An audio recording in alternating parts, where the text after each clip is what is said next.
All right. This hopefully is another quicker one. Um, I don't exactly want to keep making 45-minute IEM videos, but anyways, let's get started. Today I'm going to be talking about the Kotori Audio Vampire. Look at these beautiful little guys, huh?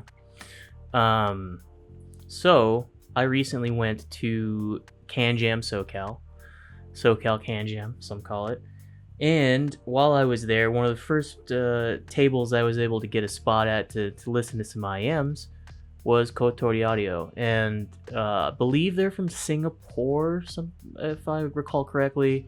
Um, they were the dude there was very nice, and shouts out to him. Let me get this to focus. I wanted to buy these at the end of the day, and he ran all the way up to his hotel room to get the last one for me. So, yeah, that was much appreciated. I don't regret this purchase at all. These are actually one of my favorites at the moment, and I'll get into why shortly. But we'll start off. Let me grab the retail packaging over here.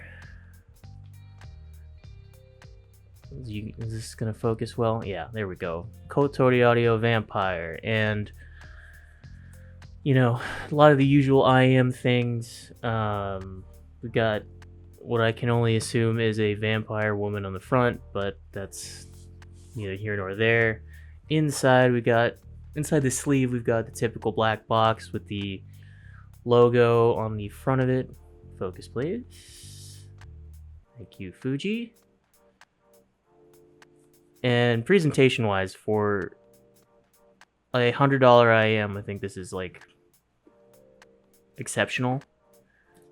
What we've got in the box was some things that say stuff, retail, warranty information card. It did come with a unbranded plain white cable tie for the stock cable, which I'm not using at the moment. And underneath the warranty information card, this is where are they? Nope. Here we are. Comes with a set of ear tips in a branded plastic case. And these ear tips actually are very nice. I'm almost certain are like clones of Final Type E, or they're just Final Type E tips in this case. Anyways, I'm actually a big fan of this style of ear tip, even though I'm not using them on my set at the moment. But what the IMs themselves, one second, this is now a disaster. What the IMs themselves, excuse me, come in, put these up here, is a metal puck style carrying case. Hold on, fighting with a box. Thank you. Metal puck style carrying case, just like my C Audio Braveries came with. A whole lot of IMs at the moment are coming with this metal, lightweight. It's got a rubber lining, and the inside, I believe, has some kind of fabric. Yeah. So we have a foam lining at the top and bottom, branded metal carrying case, puck style. Your IMs, the cable is going to come in that. The IMs are obviously going to come in those foam cutouts. Anyways, where'd they go? Here we are. My set currently, focus please. Come on, Fuji. Don't do this to me. So close. There we go. My set currently is on a triple win Zomburg cable and is using these KB or KT02 tips. Just because I've got them recently and I've been testing how comfortable and whatnot these tips are, and I'm enjoying this combo. So this is a modified triple N onboard cable that doesn't have the ear hooks. I cut them out because I don't like preformed ear hooks most of the time. But that's a conversation for another moment. Stock cable I do have though, and it is a very nice stock cable. The only reason I am not using it is because I don't know, like everything about this is really nice. It's got a super premium feel, very nice Y split with a working chin cinch that is like massive, but you know, feels the presentation for $100 and what you get, I think is spectacular with these. I'm just not a fan of light colored cables a lot of the time, or 90-degree terminations. This is 3.5. I forget if they come in 4.4. I would assume they do, but this was the last one, and obviously I wasn't going to be a stickler about it because I have equipment that works for both things. So stock cable aside, what did I do with the lid for that? I'm losing it today, folks. I'm absolutely... Alright, tell you what. Stay there, buddy. Let's... we can let it just focus on my desk for a moment. What do they sound like? It's a very warm sound, and what really makes these special, aside from obviously this is a very tiny shell, it feels premium. I believe this is some kind of 3D printed, like dental grade resin. I was gonna get into the sound, but I realized I barely talked about the whole gimmick with these.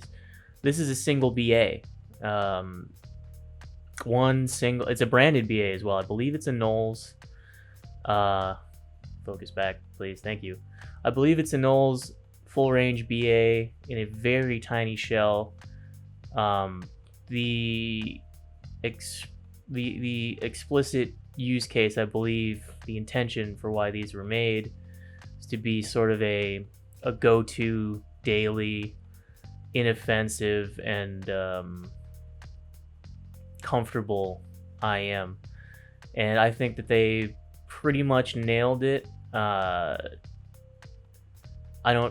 There's some kind of pressure chamber technology for pressure buildup regulation and things like this. I'm not big on the technical specifications and the manufacturing knowledge, so I have no choice but to believe the marketing, and it feels like it works. So as far as that goes,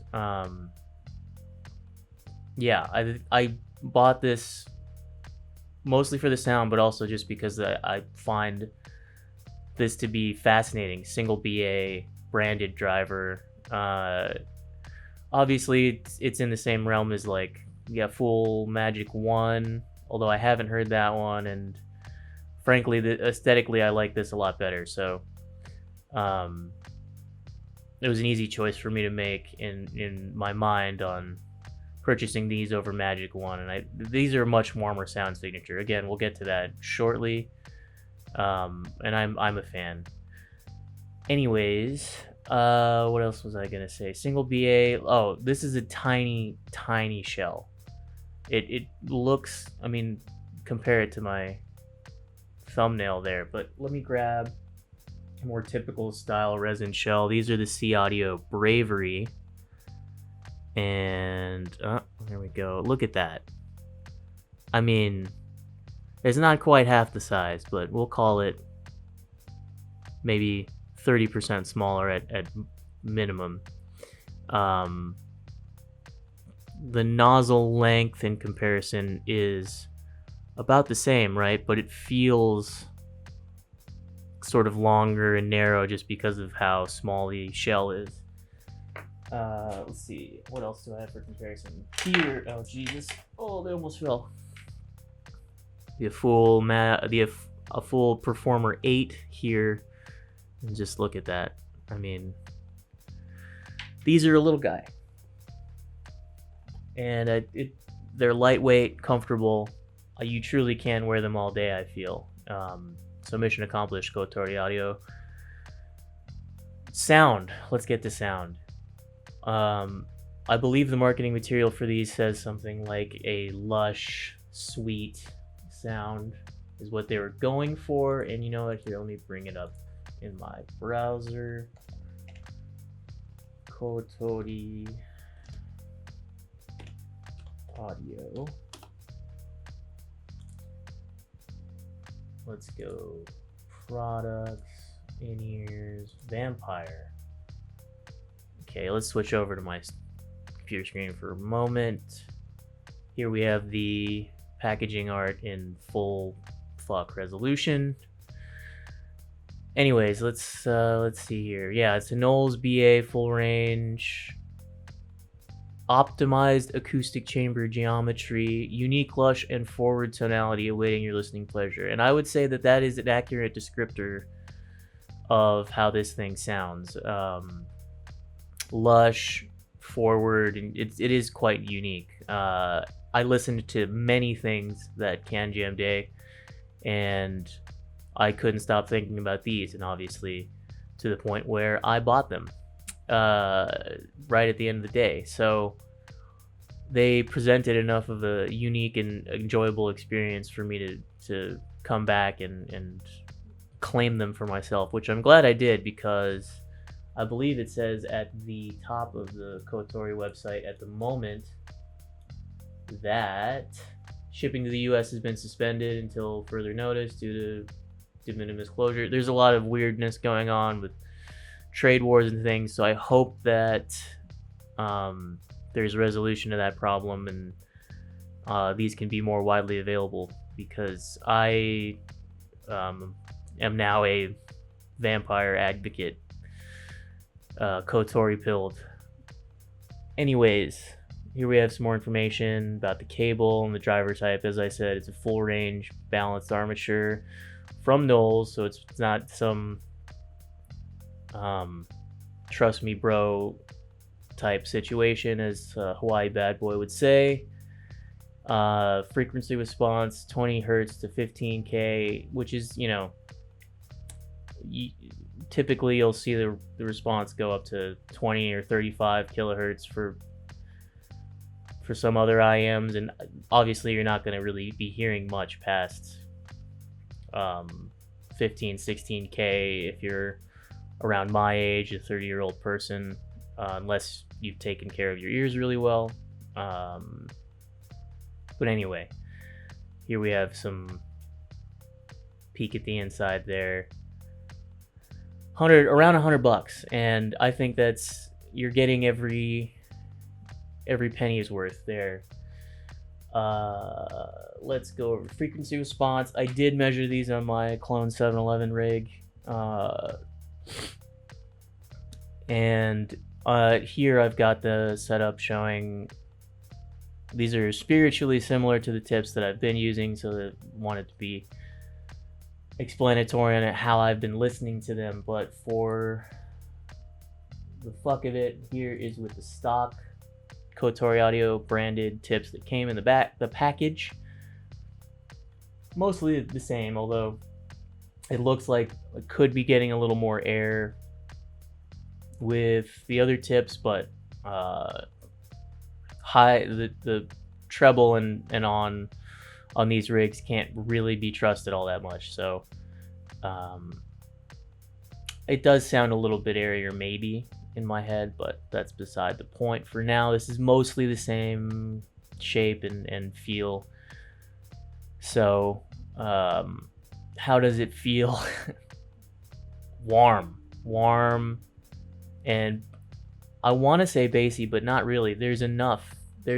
I think the balance between the mid-range here and the bass and sub-bass is, like, as you can see, this is relatively not linear, but there's a gradual downslope into the ear gain around 1k. So let's see, yeah, top of the lower mids sort of balances out to this JM1 style upper mid range with a peak higher than some might be looking for, and that could be scary, but I don't get any harshness at all with these. This, I think, just brings out vocals and details above this sort of huge warmth shelf that's going on, and it kind of brings things in balance, in my opinion. There's a bit more of a drop off than the JM1 heads would like, apparently, but again, this can be less trusted on a 711 rig. But I do believe there is some energy here at the 8K peak, even though there's normally a peak here just as a resonance with the coupler, but I think this brings out some of the sweetness and the details and the information that might be otherwise getting sort of bulldozed over by this huge we're gonna call this a warm ear hug. This is just a lot of energy here that is normally not present for a lot of more neutral sounding sets, a lot of cleaner sounding sets. This, I think, is what creates this sort of immersive, lush, and pleasant place to be. I mean, these just sound not otherworldly, but these sound immersive and sweet in a way that is unique, in my opinion. And there's not a lot of $100 sets that I have heard that I would actually feel like spending money on. For example, Hexa is no longer, hold on, let me throw that back up on the screen. Hexa is no longer whatever its full price was, $80. I think you can get it cheaper, but it's kind of still in this conversation, right, of same kind of ear gain rise, and not really. You're gonna get a lot more air and quote unquote detail with Hexa, but Hexa just sounds a little bit too sterile for me at times, and there can be some harshness, I think, with this much ear gain in my head, and not, obviously this is a much cleaner sort of level-headed mids and bass region. This can just be a little too much energy, and I get some vocal harshness and things like that from time to time. Some acoustic guitar notes and picking sounds and slides can just be painful almost with Hexa for me at times. And I have heard Pure, although I don't have Pure on me and have not graphed Pure myself. The general shape is actually kind of similar to Vampire in terms of this warmth, and I believe there's a little more air with Pure. But I heard Pure shortly after I heard Vampire, and obviously I bought one and not the other at Can Jam. So that's how I feel about Truth Ear Pure. I think this is just a bit more of a unique and pleasant experience, especially in terms of presentation, cable quality, everything. You're paying maybe an extra $20-$30 to get Vampire as opposed to Truth Ear Pure, but I think it's entirely worth it. This is a set that I really enjoy. Obviously, I've got a 4-star rating here in my squig, and it's just unlike any other sets that I have at the moment. The only other thing I have in this price range, which, well, I'll talk about what happened with my Les Shure SO8 when I make a video about it, but this is also in the $100 price range conversation, and this is a much more specialist set for treble lovers. I mean, as far as planars go, SO8 I think is warmer and less intense in the peak of the upper mids, but there's just a lot of vocal energy here that I think can lead to some harshness with some female vocals and all that. But I'll talk about that more when I make a video specifically for S08. But again, I mean, what else? In this range, you have Aria 2, right? The kind of king of warm and I don't know. Aria 2 just never resonated with me. Money, like value wise, I think accessories that come with Aria 2 and modular cable, things like this, yeah, it's fine. Sound wise, I think all this extra energy here can just lead to some vocal forwardness that is harsh to me, and yeah, Aria 2 needs the divinous velvet tips for me to even listen to them, and I couldn't tell you exactly why. I think it brings down some of this treble stuff here that can maybe is creating some harshness, or it's shifting the peak of the ear gain a little bit. I couldn't tell you. Aria 2 is going to be a lot more physical in terms of the bass and mid qualities, which can be fun. I think Aria 2 is like a fun intro set for sort of the serious IEM enjoyer, right? Something cheaper like Lan, Cadenza, Gate, that's like an intro level set. Aria 2 might be, well, if you want to jump into the hobby with something serious, quote unquote, or you want to kind of start to experience the what higher value gets you in IEMs. I think Aria 2 is a common stepping stone. I'd much rather listen to Vampire. Aria 2 does present a lot of nice things in terms of build quality, and the modular cable is nice, although I don't like it because it's a bit memory prone. Anyways, this isn't an Aria 2 video, but I'd much rather spend the money on Vampire.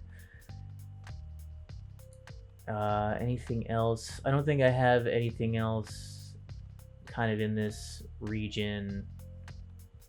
We're not even going to talk about Soft Ear Studio 2. Anyways, it sounds unique.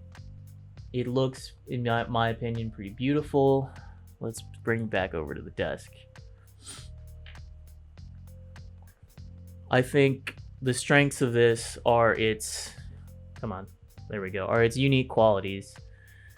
In terms of sound, build, design, execution, I think is fantastic for the money that this product costs. And yeah, I'm super happy with my purchase. I hope Kotori can get better US distribution. I think their stuff is almost, I don't want to say the best value in hi-fi from Singapore at the moment, but you know, prove me wrong. Yeah, the shells look fantastic. They're small, built well for the fuck of it here. There's your nozzle for you nozzle obsessors out there. Holds on to tips well, and yeah, this is just, I really like this IEM, in short. Could it be better? Yeah. I mean, its presentation and sound can be kind of strange at first, especially when you've been listening to something a lot cleaner or brighter, like when I go between Let's Sure S08 or something like my awful Performer 8 to these. Yeah, it's a bit of a shock, but I think if you're putting these in to just chill out, listen to, hang out in, fantastic. Haven't gamed in them, but the imaging is really something special, in my opinion, because of how immersive these can be for a single BA. So I would imagine gaming for the gamer boys and gamer folks out there, probably a really nice experience given how comfortable they are, but couldn't tell you. Anyways, I think that is most of my thoughts. And let's see, we'll end it on my computer screen there. I'll post a link to my squig site as I usually do. Conclusion is, I think, yeah, for a unique and chill experience, worth every penny for around $100. The only other thing that I would tell people to buy around $100 would probably be the S08 with some caveats that I'll talk about in another video. But yeah, well done, Kotori Audio. They were very nice at the booth. I did hear some of the other IEMs, which were good, but this Vampire stood out the most to me, in that in a hobby where a lot of things start to sound the same, especially when everybody's kind of going for JM1's neutral, sort of boring approach, I really like Vampire. So, worth it. If you can get a hold of one, I would not regret telling you if you can get a hold of one to buy it. And yeah, no other notes, I think. For people looking for the cleanest sound, you know, buy a Hexa. Maybe even buy Pure. Pure is going to give you a little bit more of a, I guess, technical and neutral experience. But for music enjoyers, musicality-wise, I think these are kind of unbeatable in the $100 range as far as things that I've heard myself. So that's going to do it for this video. I'll sign off with the camera.